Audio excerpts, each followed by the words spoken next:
You're about to take the first step on the longest journey of your life. The longest journey. Welcome back to Let's Play with Honey and the Longest Journey. So I want to go ahead and finish with him, get his rules for the Cups game. We know that he's kind of a swindler, but we don't know. We may end up having to win this game in the future. How about a game of Cups today? What can I win? Well, there's coin, of course. Double your bet or choose from a wide variety of exotic prizes. Like this antique Domari canter from Guyenne.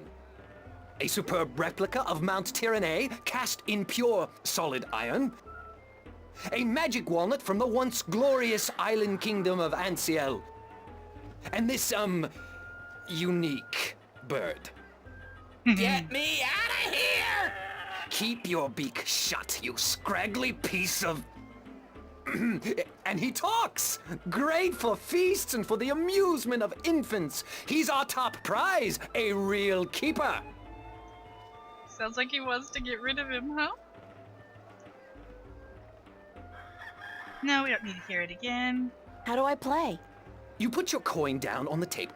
I put a cup on top of it and shuffled it around with the other two cups. And all you have to do is guess which one hides your coin. And remember, no magic used and none allowed. This amulet right here will light up if you use magic. Then you'll be banned. For life! Alright, so he doesn't want us to cheat and use magic to know what it is. But we know that these games are cheated, so he's probably dropping them in a crack, etc. Let's see what he says to us having no money. Okay, let's go. Just place your bet, investment, on the table and the game will begin. Yeah. We don't have anything. In fact, we gotta do that. Nope, he won't take that. Eyeball. And the last silly thing to try. Is he interested in the gold ring? Ooh, he is. Is that gold? Only valid Arcadian coin in iron and other precious metals allowed at my table, young lady. Take your worthless gold elsewhere. Gold? Worthless? Now I have heard everything. Aha! Different world, different values. Okay. Well, I don't think there's anything else we can talk to him about. Nothing we can really see that we haven't already seen, so let's go over here to his map My intuition maker. tells me Maps! that he sells maps. Yeah, the Cups handler told us too. Maps, I got maps. Can I interest you in a map, miss? Top-notch, hand-drawn in quality ink by skilled sunwriters. Ain't no better in all the Northlands.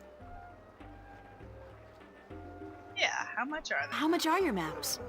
That depends, miss. I got a very nice one here of the border mountains for only 6. Arons, fresh from the quill of a sunwriter. Maps, get your maps here. Do you sell maps of the city? Can't help you there, miss. The Guild of Tourism has monopoly on city maps. I can tell you're not from around here, or you'd know that. Got tons of maps of all the Northlands, though, from the city of Tyran to the Bay of Fire. Maps! I think the clothes would have told you that too. Where can I find the Guild of Tourism? They're closed for the holidays. Sure, that makes sense. Mind if I ask you a couple of questions? Yes, maps! Forever hawking the maps. Do you know Vestrum Tobias? Everyone knows Vestrum Tobias, girl. He's been an important part of this city for as long as I can remember. What can you tell me about him? The Vestrum is an honorable man, but a conservative one, and I don't know if he still has the best interests of the people at heart. Sometimes I think he worries too much about custom. The Sentinel have been our so-called protectors and keepers of the balance for so long we don't even think of it anymore. But now that the Vanguard are introducing a new way of thinking, new philosophies, I'm afraid the Sentinel will find their power diminished before too long. Their resistance to change will be their downfall. Mark my words, their downfall for certain. And Tobias, honorable man that he is, will be remembered as the captain who went down with his ship. Interesting. So, essentially, both guys told us the same thing, although he was much more respectful about it. Essentially, change is coming. And again with the Vanguard. How do you get along with your neighbors? The Cup's handler? Stay away from him, miss. He takes great joy in robbing people's purses. You can't beat him, not without magic. And he doesn't allow magic at his table. How would he know if I did use magic? Oh, he's got one of those blasted talismans. They're always digging up magical artifacts in Shagagriel, and they sell them to dogs like him for a silver coin or two. Get a proper job, you son of a mole! Yeah, we're starting the tit for tat now. What do you know about Stark? Land of wonders, strange customs, and machinery. Ah, to be in Stark. I'd give my right leg. Well, perhaps not my right leg as such. You really need two sturdy legs to stand on in this business, or you'll find yourself... yes, a grand place indeed, free of this blasted, chaotic, unpredictable magic. Does no good to anyone. Now, machines built by man, controlled by man, in servitude of man. That's the future, isn't it? Yes, the Vanguard may be a little unorthodox in their methods and teachings, but they're right about one thing. Stark and Arcadia belong together, not apart. Ooh, so that's what the Vanguard want. They want to bring the two different worlds separated, one back in time almost, focused with magic, and one focused on science and technology, and bring them together. But the fathers are trying to maintain the balance and keep them separate. Interesting. What's Arcadia like? What can I say about a whole world, girl? It's a beautiful place for sure, but we're stuck in the past. We don't look ahead, not like our cousins in Stark.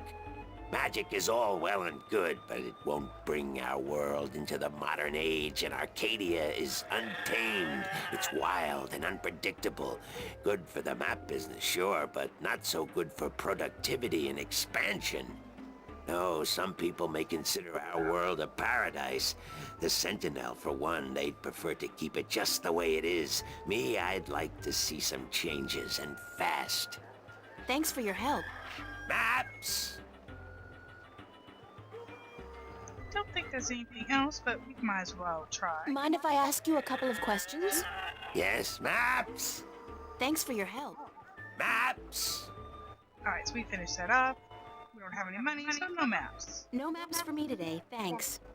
Fair enough, miss, but don't expect me to come running to your aid if you ever get lost in Riverwood. Without my maps, you'll probably end up a mole's dinner or worse. Maps!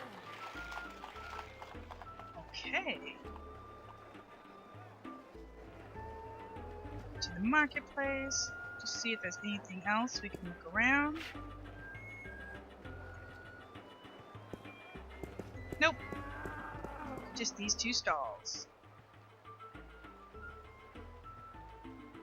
City proper. You know, before we go any deeper into the city, I think maybe we'll go back to the temple and talk to the priest. He said to come see him to answer more of our questions. So before we really go any further, let's do that.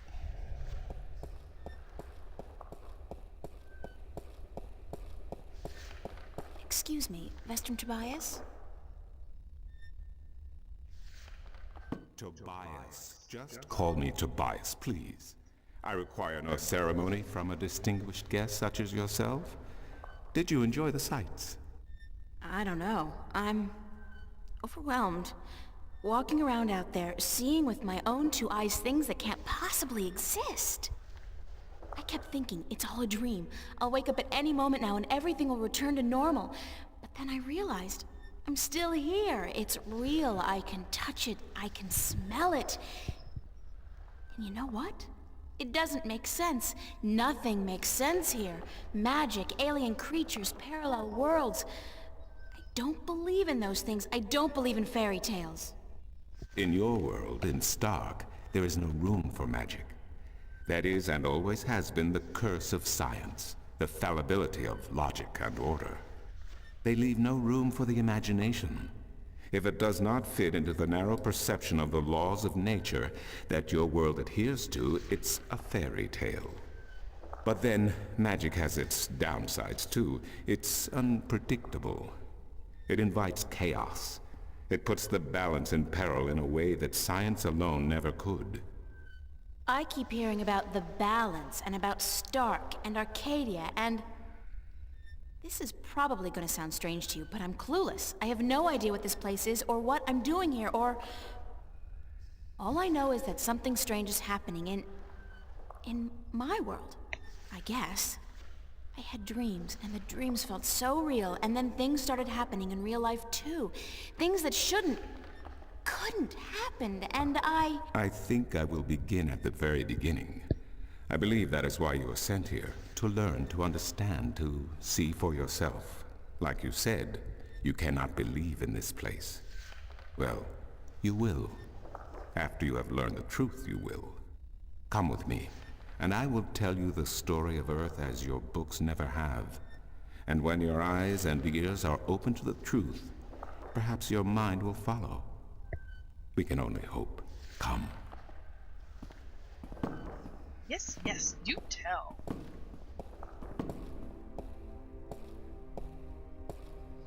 This is the true story of the balance, as observed by the Sentinel, the Order of the Balance, the Fathers. The Sentinel Minstrom committed this story to the pages of the scriptures and to these temple walls thousands of years ago, so that coming generations could learn and understand their past and their future. The wall paintings we are looking at became known as the murals of the balance. And it is through these images that I will recount our common history to you, April Ryan. The story begins and ends here, with this mural. Ages ago and in ages to come, the earth was one, and magic and science existed side by side in nature and in all people. There was balance, and there was harmony. You're saying there was just one world then? One world, one earth. Magic and science in balance with each other, within each and every living creature. The power to make the stars dance and to create life itself was within our grasp. But then, humankind began to exploit this divine power of two, and they saw fit to use it for their own selfish purposes. The balance of the cosmos was in peril.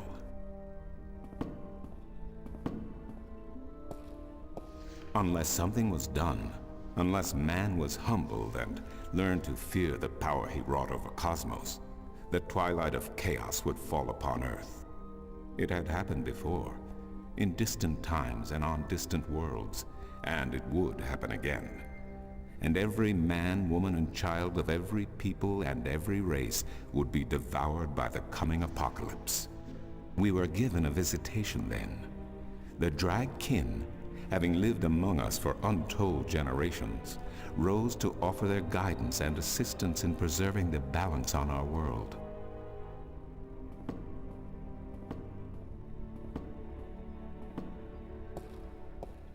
Wow.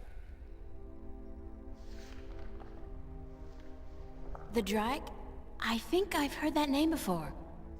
Drag Kin, Draken, Dragons, whichever name they go by, they remain the eternal servants and custodians of the balance. There were 4 of them here on Earth, and of the 4, one who would found the Order of the Balance, the Sentinel. The first Minstrom were instructed that magic and science would have to be separated before the balance collapsed and brought untold disaster. Earth would have to be split in two equal parts. Arcadia and Stark, magic and science, chaos and order. The first Sentinel were counted 13, 6 scientists, 6 magicians, and one who was between, the Drac-kin, our mentor, our custodian, our learned guide. Both magic and science were needed to perform this most difficult of tasks. To split a world in two, to create 2 worlds from one.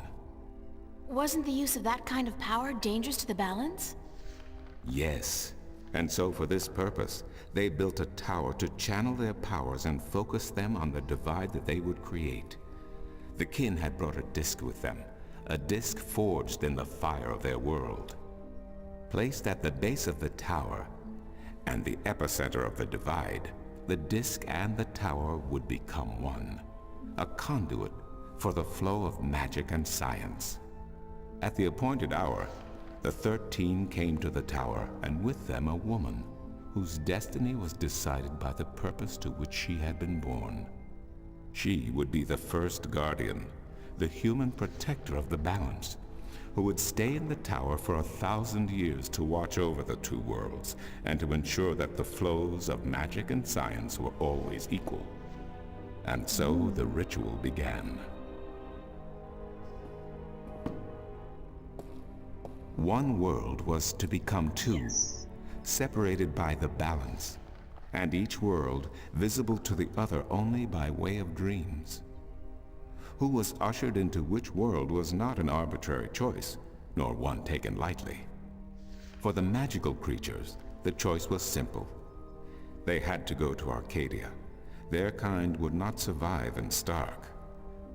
But for others, families were torn apart, lovers separated, and friends lost for all eternity.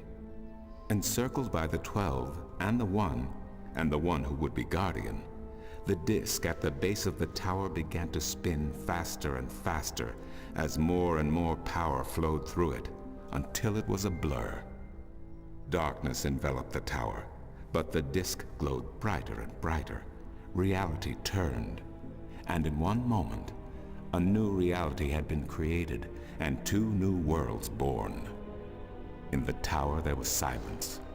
The original disc had disappeared, and in its place was a smaller counterpart, a similar yet different disc. Around and outside the tower the world looked different. They were now between Stark and Arcadia, between reality and dream. This was the realm of the balance and of the guardian, and it would be her home for the next 1,000 years. The one who was kin picked up the disc and said, "This disc is a counterpart to the original disc, which has now become this realm, and the key to which has been split and divided in 4. The key is the disc, and the disc is this realm." This mystified the 12, and the one who was kin continued, "Know only this. The Guardian's realm cannot be broken unless the disc is broken. But nor can it be repaired without the disc being repaired. The 4 pieces, that is the key, will be given to the 6 of you who are to be taken to Arcadia for safekeeping. Yet the key will never be complete," he went on, "without the precious stones that adorn each piece. I will keep 1, and my fellow kin the 3 others. Should the day come when this realm must be repaired, or the worlds reunited, and that day will come, you will assemble the disc, and the kin will come together one last time." With that, 6 of the 13 went to Arcadia, and 6 to Stark, and the one who would be guardian ascended to the throne.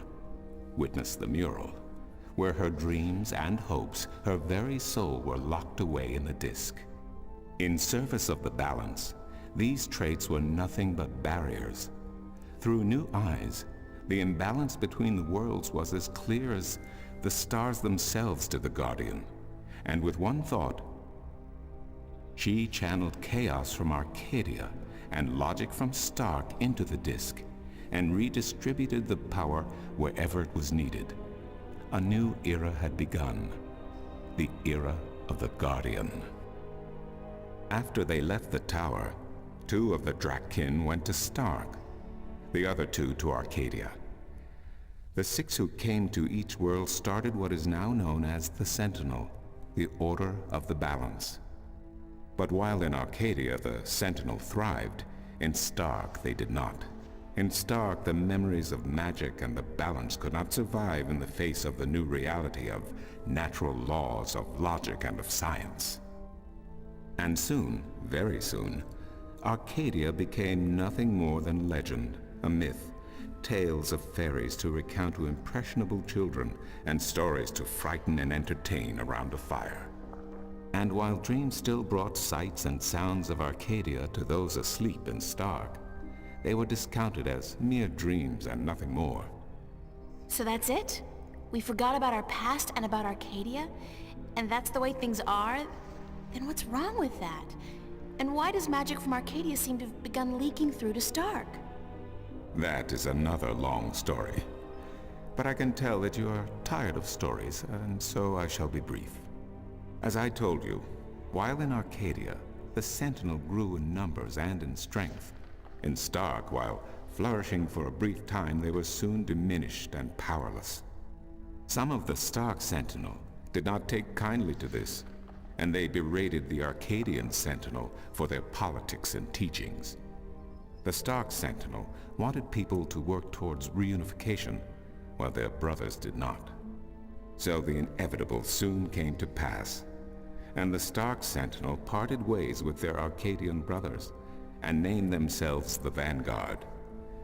And while at first their philosophy was not so different from ours, over the years it changed radically. The Vanguard wanted the divide torn down, the worlds reunited, and the return to what they called the Glorious Ages, when humankind could control the forces of cosmos. But first they needed their own servant in charge of the balance, their own guardian. Now, every 1,000 years, a new guardian took the place of the old one, because no one can be separated from their souls for any longer than 1,000 years. Every 1,000 years, a new guardian was born. The balance provided the seed from which a new fruit grew. But now, it has been 200 years since the previous guardian, the 12th guardian, was to be replaced. Every new child born to the balance has been taken away by the Vanguard, to be studied in an attempt to control them. In every instance so far they have failed. But the 12th guardian could wait no longer. Only a short time ago the disk in the tower shattered, and the guardian left his throne. The balance is now untended, and we have yet to find a new guardian. Unless we do so, the Vanguard may get their chance. And they may be able to place their own puppet on the throne, to rule the balance according to their principles. And this we cannot allow. It will mean the end of Stark and Arcadia, and the dawn of an era of chaos. Now do you see? I understand the history. I can even accept it. But I don't understand why I'm here and what Cortez wants with me. The balance is in peril, April. The Guardian has abandoned his tower. He has disappeared, and there is no one to take his place. He must be reinstated to protect the balance until a new Guardian may be found. And what can I do? I'm nobody. I've just been having a lot of bad dreams. You are a strong shifter. I have not seen your like in my lifetime. A shifter? Someone capable of opening doors between worlds. A shift. A portal between the realms of Stark and Arcadia. Are you kidding? I didn't do anything. Cortez was the one who opened the shift, and he just waved his hands around in the air. I don't think I'd be capable of opening a portal even if I had a magic wand. Only a shifter's own power can allow her to travel. No one else can do this for her. Cortez only channeled your power to aid you. He would not be able to step through this shift himself. Even if that's true, I don't have any control over my talent. Not yet. But in time you will. How else do you intend to travel back to your world? God, I hadn't even thought about that yet. Can't you help me? I'm afraid not. Even if I could shift, I would not be able to channel through you like Cortez did. So, I'm on my own? If you have any questions, I will do my best to answer them. But aside from that, yes, you are. That's so not cool. No, it has been unseasonably warm. If you don't mind, I will return to my studies now. Thank you for listening to an old man and his long stories. No, thank you. It's starting to make a little bit of sense now. That is good news. Come see me again if you have any more questions. Oh, I have a lot of questions. But first, let's just take a moment to take that all in. I feel like someone's staring at me. Wonder why. Okay, so we now understand how the guy woke up in the beginning. That's the Guardian. And it had been long past 1,000 years, so 200 years long, past 1,000 years, so he woke up and he's gone. So now everything is sort of fluctuating between. We also now understand about the Vanguard. They're actually not some new radical group. They're the same and yet the opposite of the Sentinels here. And they've just been building their cause and changing and growing. So every 1,000 years there has to be somebody who's sort of born of both, has science and magic, and is able to keep the balance between the two worlds, or eventually bring the worlds back together. We also saw in the beginning scenes where that disc broke, and of course that broke the balance. It shifted everything, and that was when the Guardian awoke, that moment. So it wasn't an outside force acting on something, it was just time. He couldn't wait any longer. It was time to reunite with his soul, as the story goes. Very, very interesting. There is so much to kind of contemplate and chew on from this. Do you see what I mean about this adventure game being a very deep and intricate story? And I do want to talk to him some more because so far we haven't got to mention Brian Westinghouse to anybody. But I think that's going to wait until next time. I hope you guys had a lot of fun. I really enjoyed the story. Until next time, see ya.